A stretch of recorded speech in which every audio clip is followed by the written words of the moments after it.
So you keep coming up with new utility and new use cases for the drip token, and it's just increasing demand for the token and pulling it every which way. And a lot of these functions, I'm guessing that however you integrated the drip token into the Dogs of Fortune, when people spend drip tokens into the game, those tokens, I imagine, are going to the drip vault underneath Faucet, correct? Yeah, you know how I operate. So yeah, I do. Some of the other tokens, they get, there's all different kinds of cash flows, but for drip, that's really the one place where it needs to go, is to the tax vault. That's where, if we have any kind of fee associated with drip, or you're paying drip for something, it's always going to go to that vault. Because I look at the faucet and the reservoir and the main drip contracts as an engine, and this engine is the most efficient onboarding system in all of DeFi. And then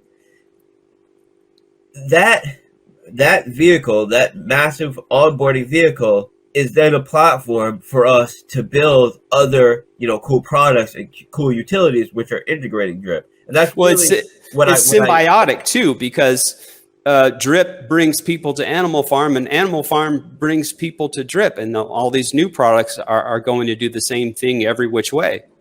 Yeah, well, it was important, regardless whether we, whether we wanted to do a specific lending or yield aggregating, we needed to do something for drip that provided additional utilities on top of the core contract, and it could function perfectly fine with the core contracts, but we don't have any kind of marketing budget for drip. We don't have a specific incentive to add liquidity on PancakeSwap. So there are a bunch of ways that these products, these additional products, add extra value and more sustainability to drip. And sometimes people get a little confused with it because, for example, if someone's getting into the drip garden, or someone's getting into the drip BUSD liquidity pool, that's drip that is not going into the faucet and is not going into the tax vault.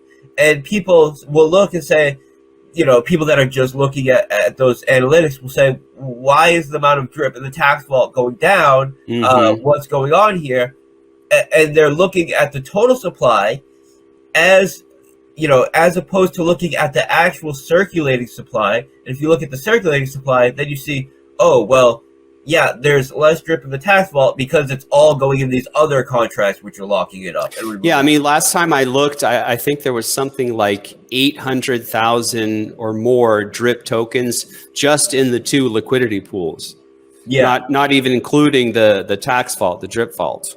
Yeah, I mean, that's like, I don't know what the exact value is, but something like 75% of it or something. Like, it's significant.